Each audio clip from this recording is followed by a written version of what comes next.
Guys म आज तपाईहरुलाई मेरो फेभरेट मिल देखाउन आँटेछु ल हेर्नुस् ल धेरै दिन भएको थियो नि त कान्न काटेको आज चाहिँ यहाँ तल गाउँमै हामी पल्लो घरको भाइ लुकास भाइले काटेको थिएछ त्यो सुँगुर चाहिँ पहिला हाम्रो लगेको बच्चा र हेर्नुस् यी सुँगुरको मासु मेरो फेभरेट आज चाहिँ सुँगुरको मासु आएको छ हो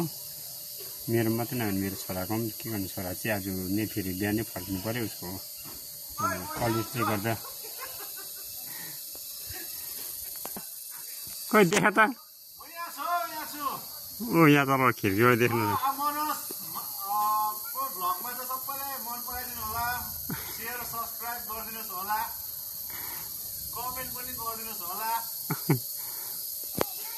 गाइस सुँगुरको मासु अब रेडी छ अब काटेर पकाउन लागि एकदम अब बेलुकाको मेरो फेभरेट हो मेरो छोराको पनि फेभरेट कारण बस मेरो छोरा चाहिँ आज फर्किँदा बिस्वाद भइरहेछ है जुन पुरा मन पराउँथ्यो नि त यी सुँगुरको मासु आएको छ आजको चाहिँ मेरो भ्लग चाहिँ सुँगुरको मासुको हुनेछ हेर्नुहोस् त गाइस म अब काटेको पनि तपाईँलाई देखाउँछु है देखिहाल्नु भयो ल सुँगुरको मासु चाहिँ यही हो यी अब काट्ने एकदम 2 किलो तर एकैतालमा होइन यसलाई चाहिँ अब 2-3 छाती हुन्छ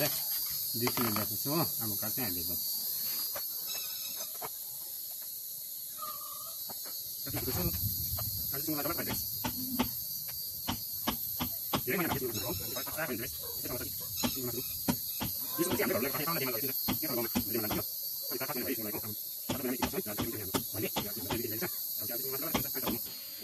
काटी पनि सके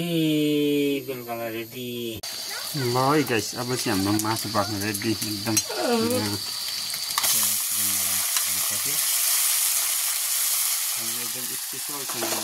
चिकन अघि काटेको देखिहाल्नु तपाईँलाई यहाँ जिरा रमरा एकदम अब चाहिँ पकाउनु छ यस्तो अर्ग्यानिक चुलामा अब चाहिँ मासु पकाउने स्टार्ट मासुलाई मसला ताक्यो हो मासु लगाएर पकाउँदैछु सुँगुरको मासु एकदम अर्ग्यानिक चुलामा आगोमा पकाएको भने मिठो हुन्छ नि त एक खालको टेस्ट हुन्छ नि त आगोमा पकाएपछि एकदम अर्ग्यानिकमा अर्ग्यानिक चुला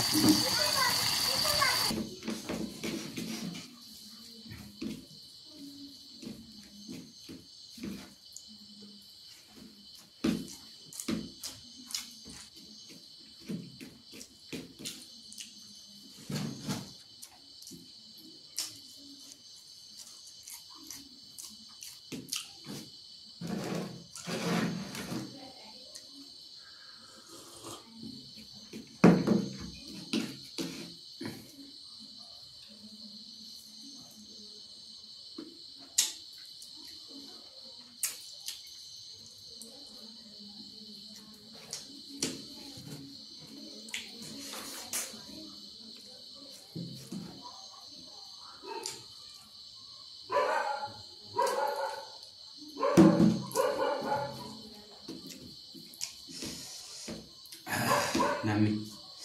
wow taste, nami.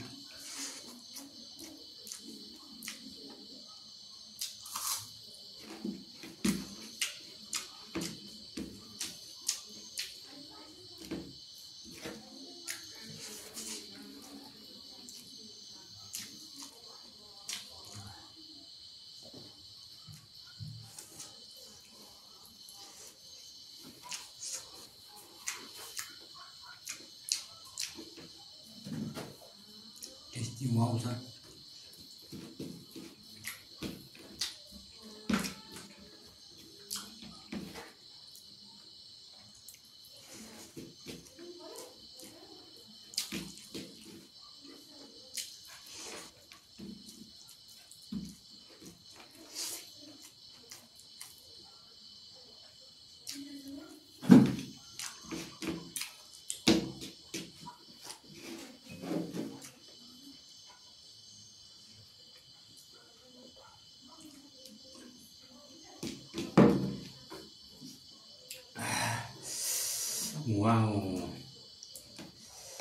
Wow taste दामी धेरै महिना भएको थिएन आएको सुँगुर मासु है अझै डल्लो खाइन्छ